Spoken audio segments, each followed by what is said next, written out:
Ini tertanam dalam mentaliti kita. Membuatkan sifat feudal itu membuatkan kita sentiasa tunduk berkuasa raja.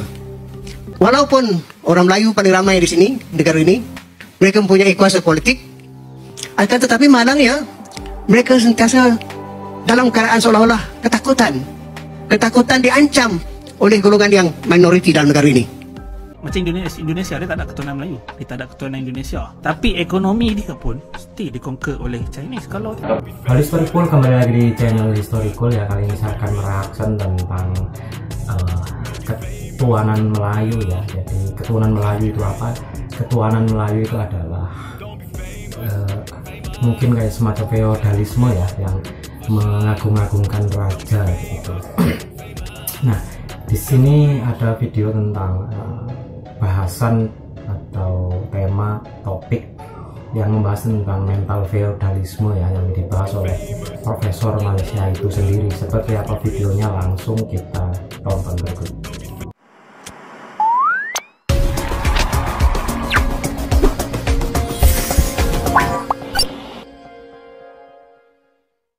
Indonesia dia tak ada keturunan Melayu, dia tak ada keturunan Indonesia. Tapi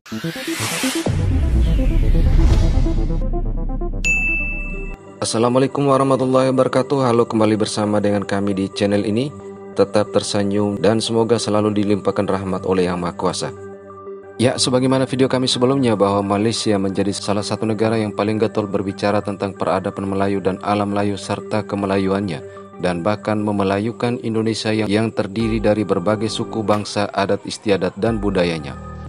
Ya, di Indonesia memang ada beberapa daerah yang dihuni suku-suku Melayu sebagai salah satu entitas dari bangsa dan negara Indonesia, namun tidak memiliki konsep ketuhanan Melayu atau keistimewaan Melayu sebagaimana konsep Melayunya Malaysia. Dan seiring perkembangan zaman dengan warga negara yang multiras, konsep ini ternyata menjadi bahasan di kalangan warga Malaysia. Sebahagian besar orang Melayu yang mentaliti mereka adalah konservatif, dan mentaliti ini adalah dipengaruhi terutama sekali oleh pandangan atau sikap feudal dan pandangan atau sikap perkauman.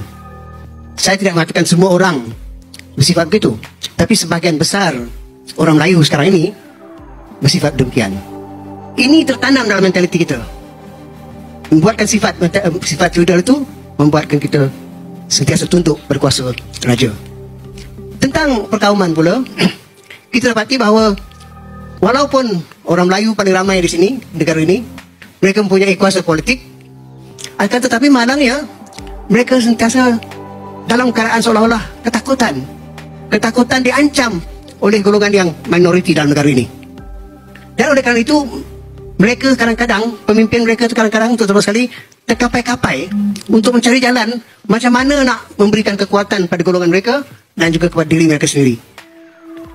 Itu sebab mereka gunakan perkauman, itu sebab mereka gunakan agama. Masalah yang bertambah buruk sekarang ini. Dan sekarang ini ada pula misalnya soal ICRD ataupun ada soal Statut Rom ini, dan mereka gunakan ini bukan saja untuk memperkuatkan kedudukan raja, tetapi memperkuatkan diri mereka sendiri. Kerana raja itu dianggap sebagai seorang yang mewakili ada ketuhanan Melayu. Bukan saja kedaulatan diri mereka sendiri, tapi ketuhanan Melayu. Jadi kalau ketuhanan Melayu itu ditunjukkan, diagungkan, maka raja dinaikkan.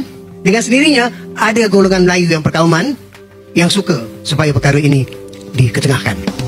kenapa Chinese ni 30% je dalam Malaysia, tapi kenapa ekonomi dia 80% dia pegang, 80 ke 70%. Kita kena faham, kalau dari segi negara lain pun dia tak ada ketuhanan Melayu. Depa macam Indonesia dia tak ada ketuhanan Melayu, dia tak ada ketuhanan Indonesia, tapi ekonomi dia pun mesti dikonquer oleh Chinese. Kalau ataupun rakyat Malaysia untuk menolak ketuhanan Melayu, khususnya orang Melayu, dan menerima ketuhanan rakyat. Teman-teman dan rakan-rakan yang saya kasih sekalian, sebenarnya apa yang berlaku dalam negara kita ini tidak ada pun ketuhanan Melayu.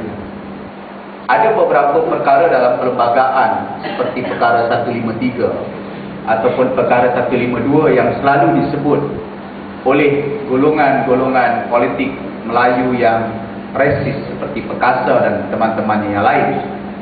Itu perkara-perkara yang dipersetujui dan tidak menjadikan orang lain ataupun bangsa lain dalam negara kita terpinggir. Ini perkara yang asas. Malahan bagi saya, ketuanan Melayu dalam konteks negara kita hanyalah retorik dan juga permainan politik resis untuk memastikan orang Melayu ada rasa curiga dengan orang Cina, orang Cina rasa bimbang dengan orang Melayu, dan orang India boleh disampingkan daripada arus pembangunan dalam negara kita. Dan ini adalah usaha penerusan daripada penjajah yang meneruskan politik pecah dan perintah dalam negara kita daripada British yang lepas. Orang Cina di kawasan bandar, orang Melayu di kawasan kampung, orang India di kawasan estate pada zaman penjajah. Tetapi selepas merdeka, di bawah pembangunan atas nama DEB dan sebagainya itu, akhirnya yang wujud kita duduk di satu kawasan bandar, tetapi kita terkepung dengan minda. Kita diasingkan oleh pahaman-pahaman seperti ketuanan Melayu, seperti nasib bailer ataupun hak istimewa orang Melayu. Ini yang dibangkitkan. Bagi saya ia hanyalah political rhetoric. Kerana realitinya dalam negara kita yang ada ialah ketuanan kroni. Ya, di Indonesia sebagai warga negara tak ada hak keistimewaan suatu suku bangsa dalam negara kesatuan Republik Indonesia. Semua warga negara memiliki hak dan kewajiban yang sama dalam berbangsa dan bernegara. Namun kondisi ini berbeda dengan negara jiran yang mana ada kaum atau suku bangsa tertentu memiliki hak keistimewaan. Seiring waktu, para kritikus atau pemikir-pemikir negara jiran mulai membedah tentang hal tersebut sebagaimana dalam beberapa tayangan ini. Kesian orang Melayu kita ni, tuan-tuan. Kesian orang Melayu. Bak kata ni lah, Syed Munawar lah. Dia kata orang Malaysia ni, orang Melayu di Malaysia ni lah satu-satu bangsanya yang majoriti